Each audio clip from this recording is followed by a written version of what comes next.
Well, hello everyone, and welcome back to The Body Speaks. Are you listening? This is episode 10. I am someone who healed from rheumatoid arthritis, a condition that attacked my body when I was 27 years old.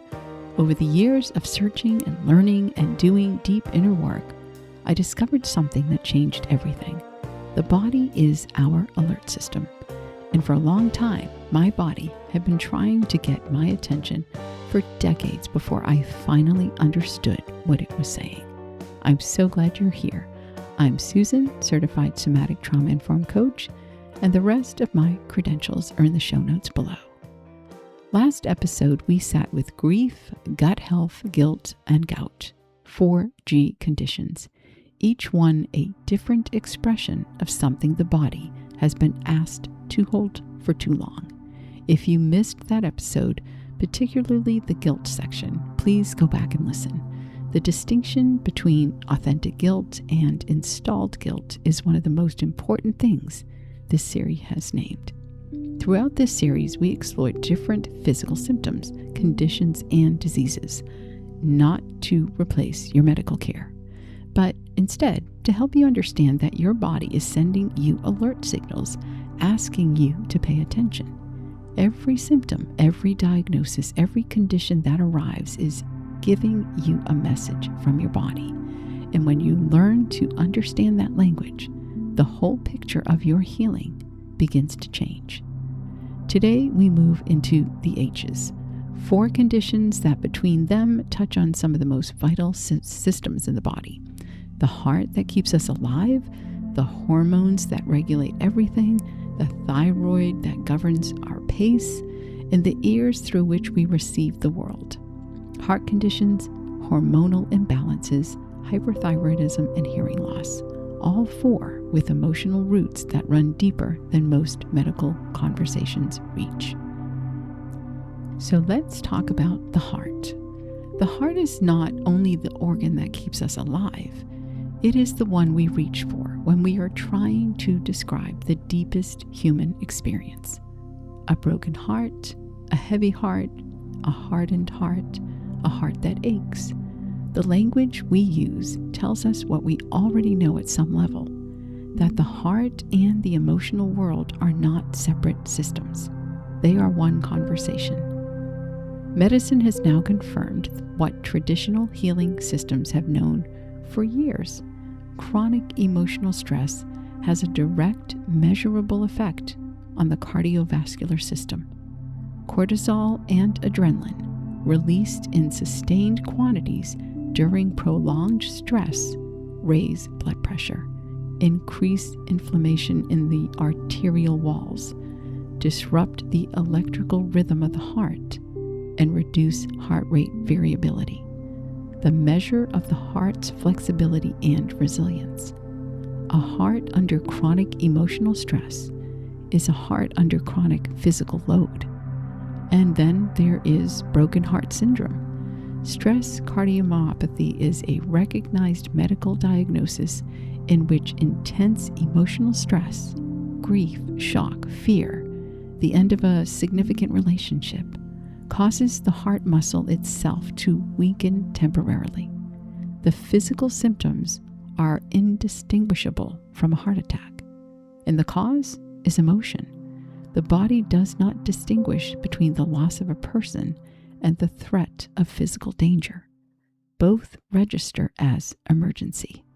Both send the heart racing, and both leave their mark.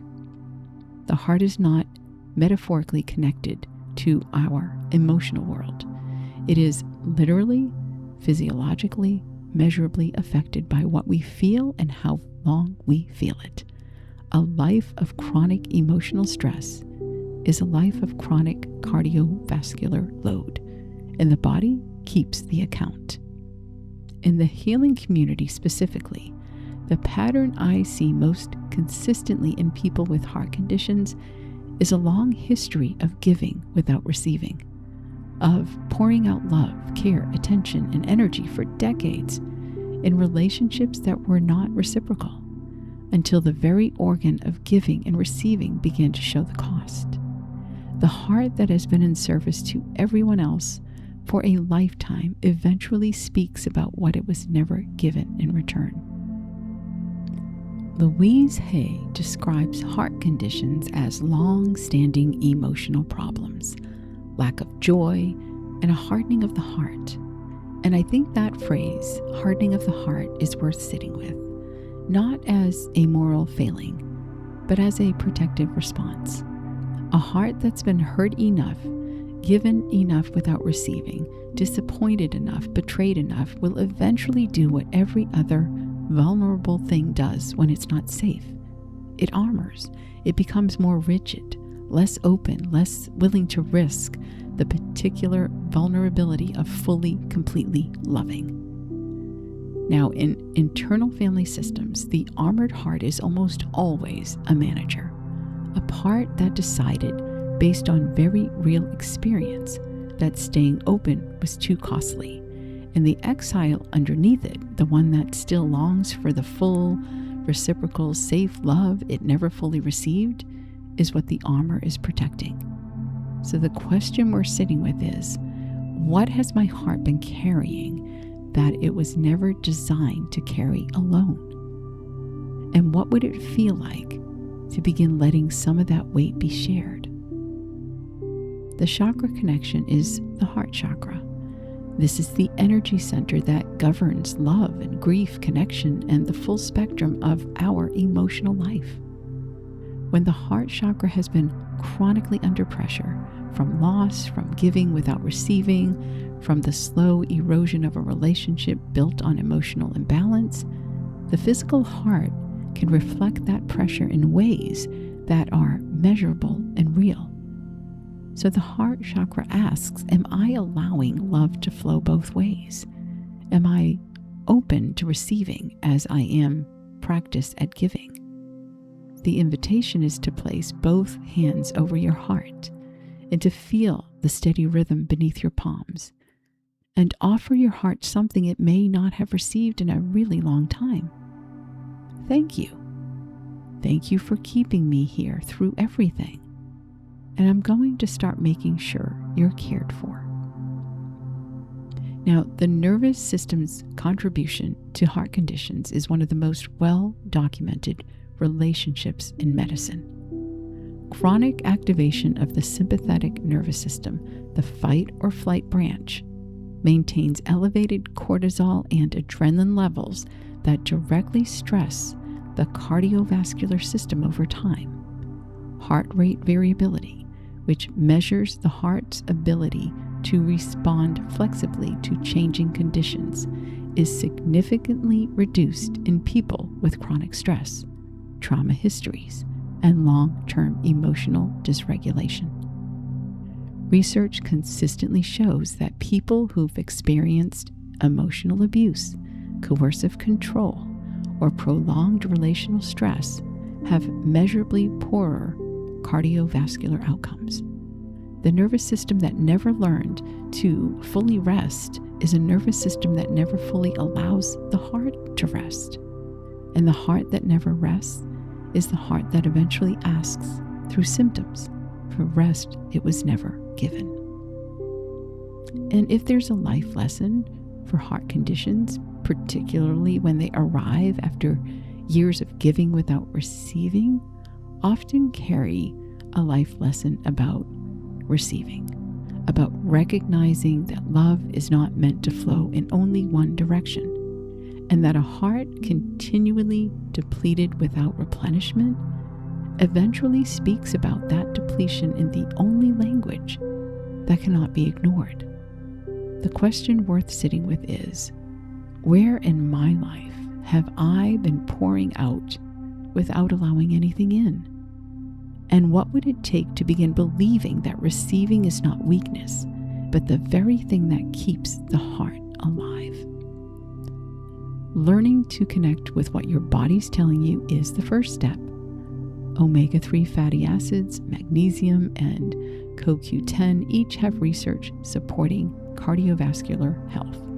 Alongside medical care, the somatic practices of this series, particularly the vagus nerve work, that activates the parasympathetic nervous system and directly supports heart rate variability, are some of the most evidence-based tools available for supporting a heart that has been under chronic stress. Now let's talk about hormonal imbalances.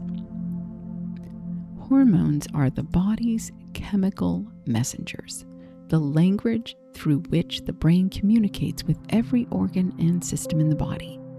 They regulate sleep, mood, metabolism, fertility, immune function, stress response, and energy levels.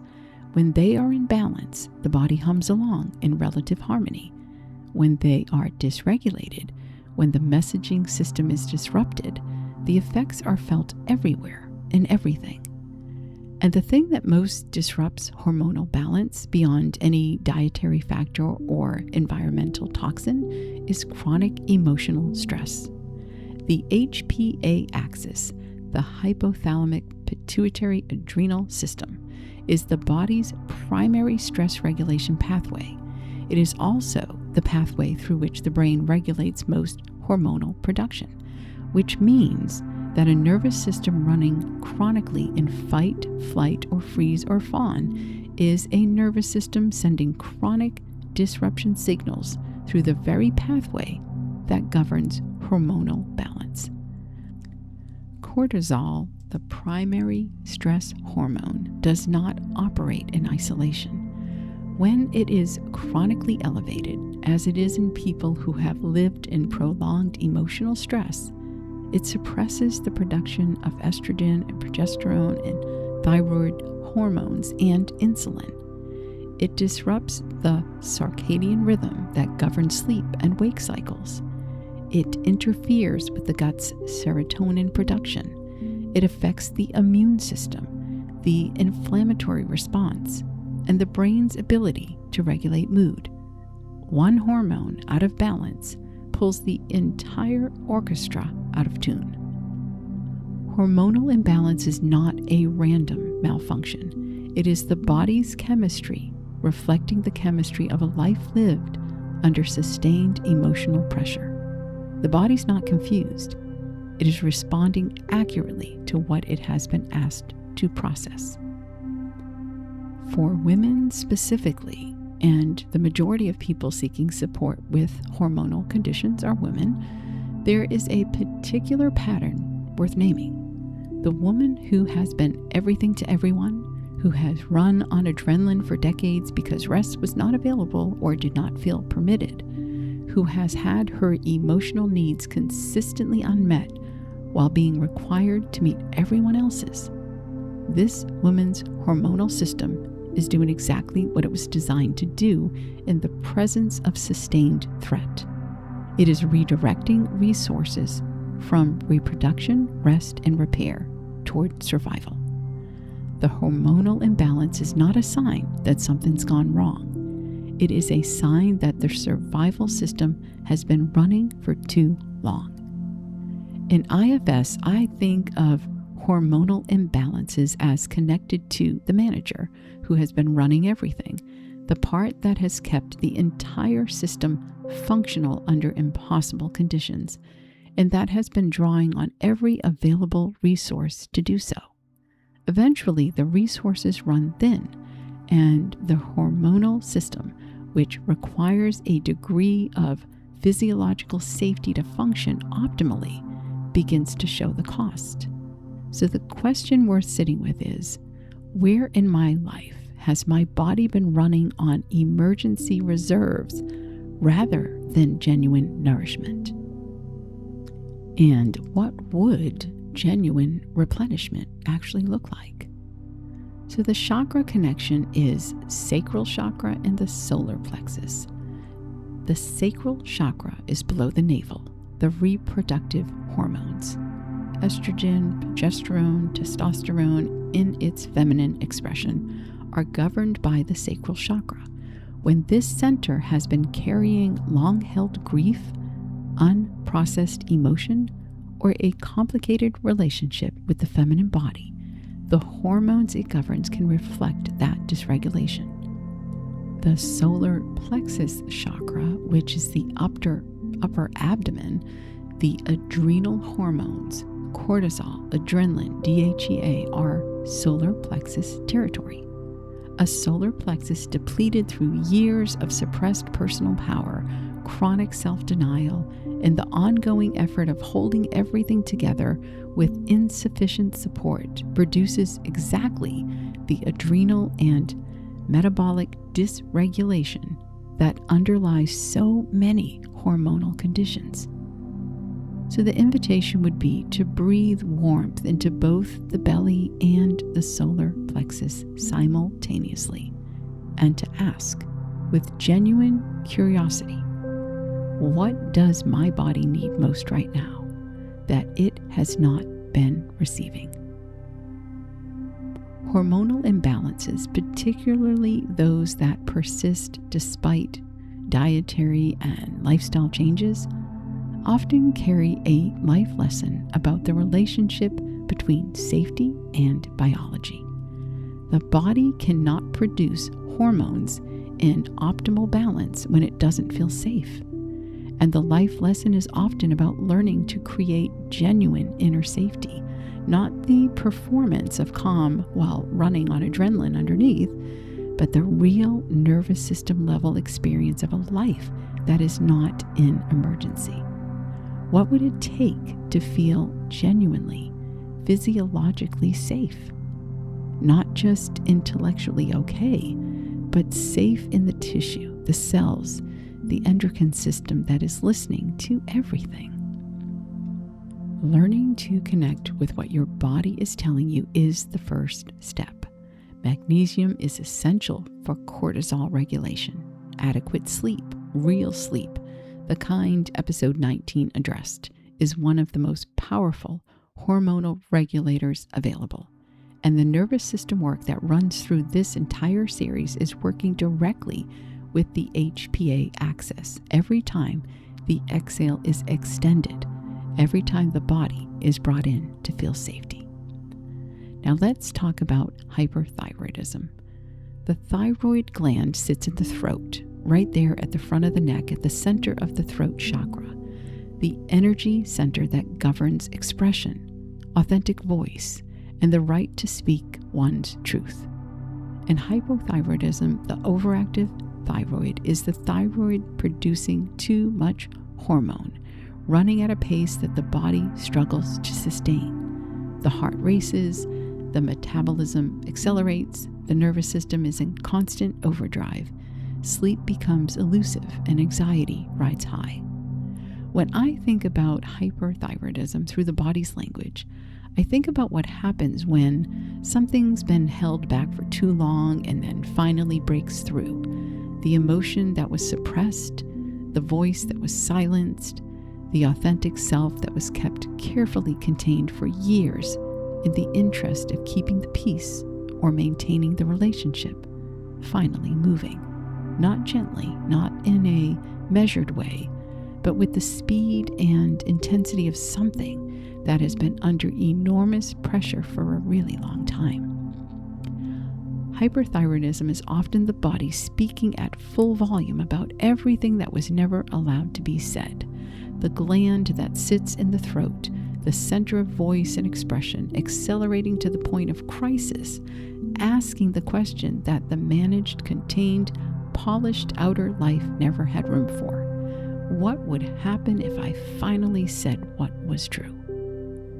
Louise Hay connects hyperthyroidism to humiliation, the sense of never being able to do it right, of being wrong at the level of who you are, and the rage that builds beneath prolonged humiliation, quietly, over years, without a safe outlet, is exactly the kind of energy that, when it finally begins to move, moves fast. The thyroid may be expressing the speed of everything that has been waiting. There is also a losing oneself thread here that's worth naming. Many people with hyperthyroidism describe a period before onset of feeling lost, of not knowing who they are outside of their role in a relationship or a family system, having suppressed their authentic identity for so long that there is genuine uncertainty about what they actually think, feel, want, or believe. The thyroid speeding up may be the body's urgent message. We've been running someone else's program for too long, and we need to find our way back to what is actually true. In IFS, hyperthyroidism is often connected to a firefighter that has finally broken through the management system, moving fast, creating urgency, refusing to be contained any longer. And the question the firefighter is pointing toward is almost always the exile's question. When do I get to be real? When is it safe to be fully, honestly, authentically myself? So the question we're sitting with is, where in your life has your authentic voice been waiting for permission? And what is the thing you have most wanted to say that you have most carefully not said? Hyperthyroidism is directly in the throat chakra, and this is the energy center of authentic expression, creative voice, and the right to speak one's truth. The thyroid gland sits physically within the throat chakra and is governed by it energetically. When this chakra has been chronically blocked through years of suppressing authentic expression, speaking words that were not true in order to keep the peace, swallowing responses that needed to be spoken, performing a version of oneself that was acceptable rather than genuine, the physical organ within it can eventually express that blockage, either as underactivity, which is hypothyroidism, the silenced voice, or as the sudden urgent overactivity of hyperthyroidism, which is the voice finally breaking through. So the invitation is to place your fingertips gently at the base of your throat and take 3 slow breaths that travel all the way through the throat. And then ask yourself, what is true for me right now that I have not yet allowed myself to fully say? Hyperthyroidism often carries a life lesson about authenticity, specifically about the cost of sustained inauthenticity, about how much energy is required to maintain a version of oneself that does not match the inner reality, and what happens when that energy expenditure finally exceeds what the system can sustain. The life lesson is an invitation to ask, who would I be if I allowed myself to be completely, unapologetically genuine? And what would it take to begin moving toward that, one small, honest expression at a time? Learning to connect with what your body's telling you is the first step. Hyperthyroidism requires medical management and should always be treated alongside, not instead of, medical care. Selenium has research behind it for supporting thyroid function, and the practices of authentic expression, journaling, voice work, speaking difficult truths in safe relationships, even singing, directly engage the throat chakra and begin to give the suppressed voice a chosen, conscious outlet. Now let's talk about hearing loss. Hearing loss is typically understood as a physical condition, damage to the delicate hair cells of the inner ear, age-related deterioration, or exposure to excessive noise. And all of those physical explanations are real and valid and deserve proper medical assessment. But there's another dimension to hearing loss that's rarely discussed, and it is one that the research is now beginning to confirm: chronic emotional stress, the sustained long-term stress of living in an environment that is emotionally volatile, threatening, or chronically unpredictable, has a measurable effect on the auditory system. A study in 2025 found that repetitive stress alters sound processing and dampens sound responses in the brain. The cortisol and adrenaline released in sustained stress constrict blood vessels, including the delicate vessels that supply the inner ear. reduced blood flow to the cochlea means reduced nourishment to the hair cells responsible for hearing. And hair cells, once damaged, do not regenerate. There's also a neurological dimension. The brain's auditory processing centers are affected by chronic stress in the same way that all cognitive functions are affected. The amygdala, already hypervigilant, alters the way sound is processed and perceived. In environments of emotional abuse or coercive control, where voices were frequently raised, where words were weaponized, where the atmosphere was chronically threatening, the auditory system was under sustained assault. The ears that heard those things are ears that carry the record. Hearing loss is sometimes the body's most literal answer to the question, what have we been asked to hear that we should not have had to hear? The ears that spent years in environments of raised voices, unpredictable rage, cruel words, and sounds that signaled danger have sometimes, over time, begun to protect the person they belong to in the only way available to them. Louise Hay connects hearing loss to stubbornness and not wanting to hear, but I want to offer a more compassionate reframe of this. I don't think it's stubbornness. I think it's protection. The nervous system that learned that certain sounds meant danger, that voices raised to a certain pitch preceded harm, that the atmosphere carrying a certain quality of tension would soon produce pain. That nervous system did not become hard of hearing through weakness or willfulness. It became selective in order to survive. There is also a profound isolation thread with hearing loss that deserves acknowledgement. The person who cannot fully hear withdraws from social situations. Conversations become exhausting. The world becomes quieter. And with that quiet comes a particular kind of loneliness, present in the room but unable to fully participate. For someone who has already experienced the isolation of emotional abuse, the additional isolation of hearing loss can compound an already profound sense of disconnection from the world. In IFS, I think of hearing loss as connected to a protector that found a very specific way to reduce the incoming threat, by literally reducing the incoming sound. And while this protection is no longer serving in the way it once did, it deserves the same acknowledgement we extend to every protective part. It deserves thank you. You were doing the only thing you knew how to do, and we're safe enough now to find a different way. So the question we're sitting with is, what sounds, what voices, what words were you most needing not to hear? And now that you have the distance to listen differently, what would you like to let in?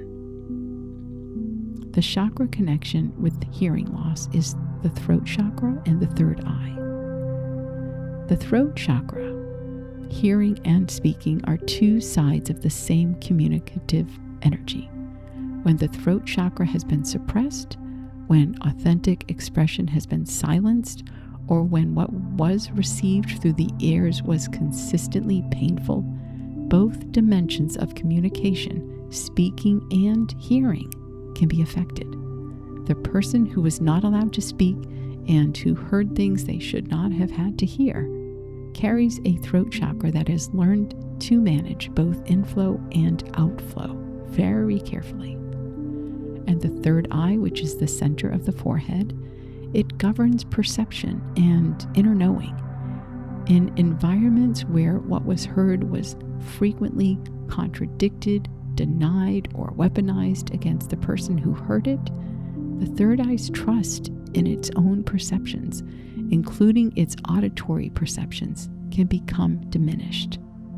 The ears that were told they misheard, or imagined, or exaggerated what they heard eventually develop a complicated relationship with hearing itself. So the invitation is, in a moment of quiet, to close your eyes and to simply listen, not for anything specific, just to receive whatever sound is present. The hum of the room, the ambient world, the simple fact of being alive in a body that's still here. Let your ears receive without having to brace. The connection between chronic stress and hearing loss is one that medicine is only beginning to fully document, but the mechanisms are clear. Cortisol and adrenaline released in sustained stress constrict blood vessels throughout the body, including the delicate vessels supplying the cochlea. And I'm not sure if I'm saying that right, but I believe it's cochlea. Reduced blood flow means reduced oxygen and nourishment to the hair cells responsible for transducing sound into neural signals. The study in 2025 confirmed that repetitive stress alters sound processing and it dampens auditory responses in the brain. People who have lived in emotional, volatile, or abusive environments where the auditory experience of the environment was chronically threatening have auditory systems that have been under sustained neurological and vascular stress. Tinnitus, the persistent ringing or buzzing in the ears, is also strongly associated with both chronic stress and with anxiety, and is common in people with histories of emotional trauma. The ears are not separate from the nervous system. They are an expression of it.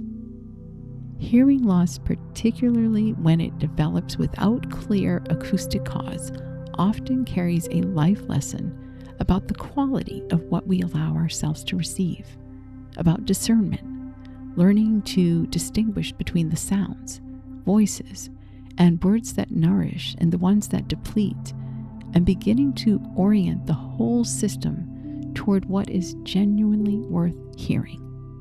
The recurring question is, now that you have a choice, now that the environment that produced those sounds is in the past, what do you want to listen to?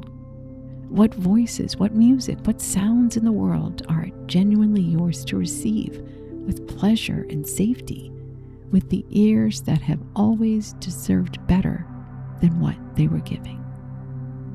Learning to connect with what your body's telling you is the first step. Hearing loss should always be properly assessed medically. And alongside that care, magnesium and vitamin C and E have research supporting inner ear health. Reducing caffeine supports circulation to the auditory system, and the somatic practice of vagus nerve activation, the extended exhale, the humming, and the gentle vibration in the throat directly support blood flow and nervous system regulation in ways that are beneficial to auditory health. Today we talked about 4 conditions: the heart, the hormones, the thyroid, and the ears. The heart that has been giving without receiving, carrying more than it was designed to carry alone. The hormonal system reflecting, with chemical precision, the cost of living too long under sustained emotional threat. The thyroid and the throat, speeding up with everything that was suppressed for too long. The authentic voice finally finding its way through. And the ears, those faithful, sensitive, beautiful, designed receivers of the world, protecting the person they belong to from sounds that were never safe to hear. All of it, the body's language, all of it precise, and all of it pointing towards something that needed attention long before the symptoms arrived. I want to say something about the faithfulness of the body that I feel more deeply with every episode of this series. The body does not give up. It does not grow impatient or resentful or lose interest in getting through to you. It simply finds another way, and then another way, and then another, until the message is finally received. You're receiving it now. In the body, your heart, and your hormones, and your thyroid, and your ears, all of it. The whole faithful, extraordinary system of you knows. So keep listening. And if you're ready, let's begin your guided meditation. Find a comfortable position with your feet flat on the floor. Both hands open in your lap, palms facing up. And close your eyes if that feels right. And take one slow breath in through your nose and a long, complete exhale through your mouth. And take 2 more breaths just like that, each one a little slower, a little more complete. And let your body begin to arrive into the present, fully here in this moment. Feeling your shoulders drop and your jaw release.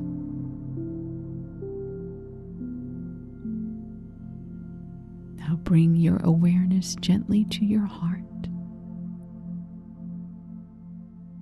the center of your chest. Place one hand there and feel the steady, faithful rhythm beneath your palm.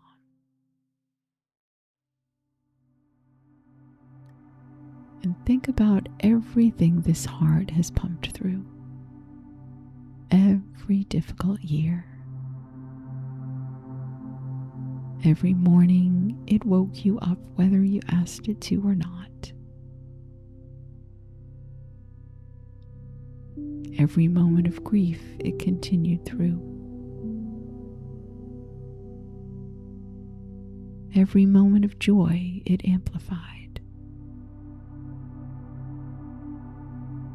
Every single second of your life, without pause, without complaint, without recognition. And offer it now from the deepest, most loving place you can find. These beautiful words. I see you. I know what you've been carrying. And I'm going to start making sure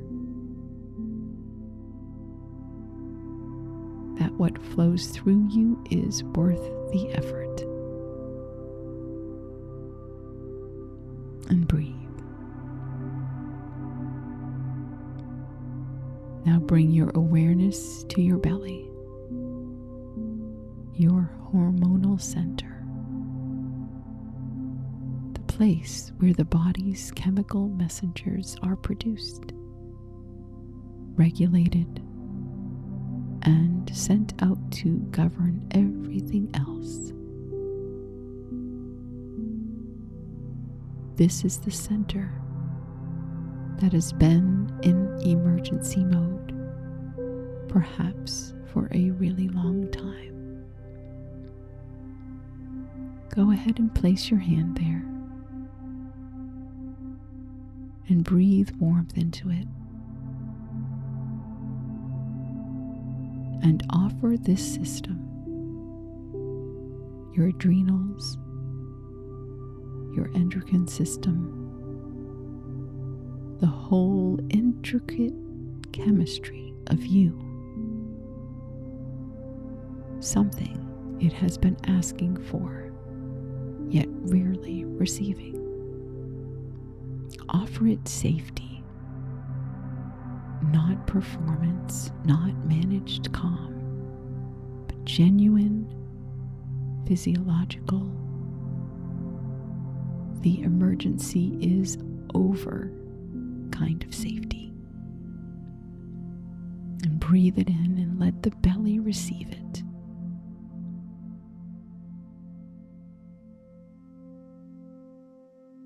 Now bring your awareness to your throat,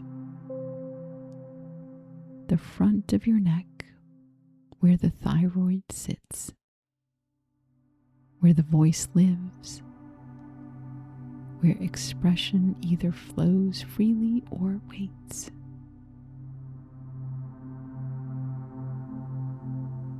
and place your fingertips gently there. And as you breathe, feel the throat soften. Feel the space between the collarbones open slightly. And offer to the voice that has been waiting here, however long it's been waiting, a simple, unhurried invitation. Let it know you're allowed to speak now.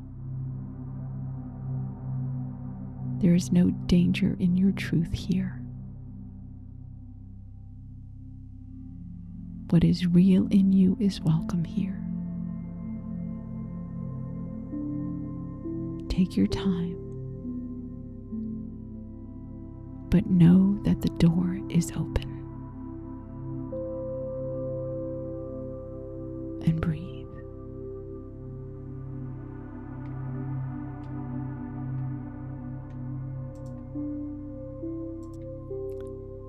And finally, bring your awareness to your ears, the sides of your head, these sensitive, extraordinary receivers that have heard so much.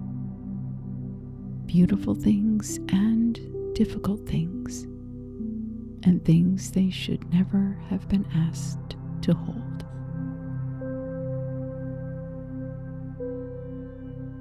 And in this moment of quiet, let them simply receive what's here. The sound of your breath, the hum of the room, whatever is present, without bracing, without screening, without the old vigilance. And say to your ears and to the nervous system that taught them how to protect you, thank you. For every time you tried to filter out what was painful.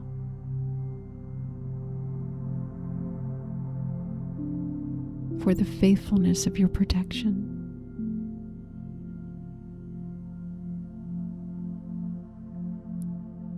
And the emergency that taught you to brace is now in the past.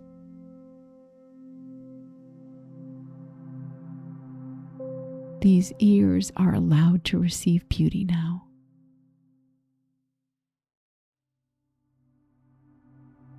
The sound of a voice that's kind.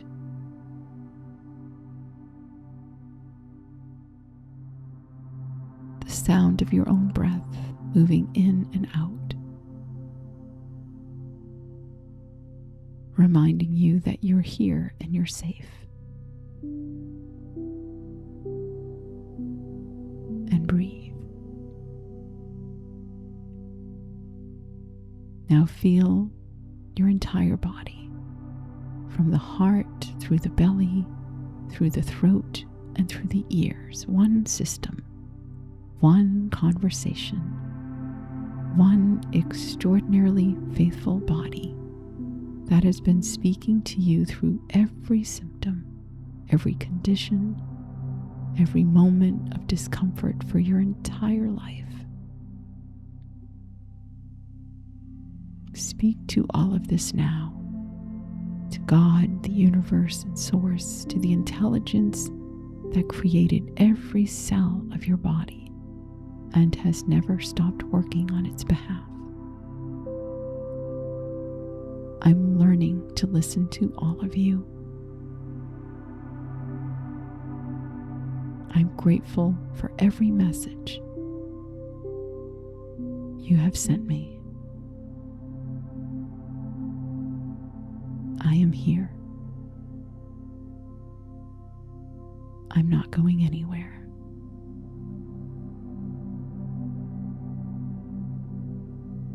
And now take one final breath all the way in, and as you exhale, let your whole body soften 1 degree more than when we began.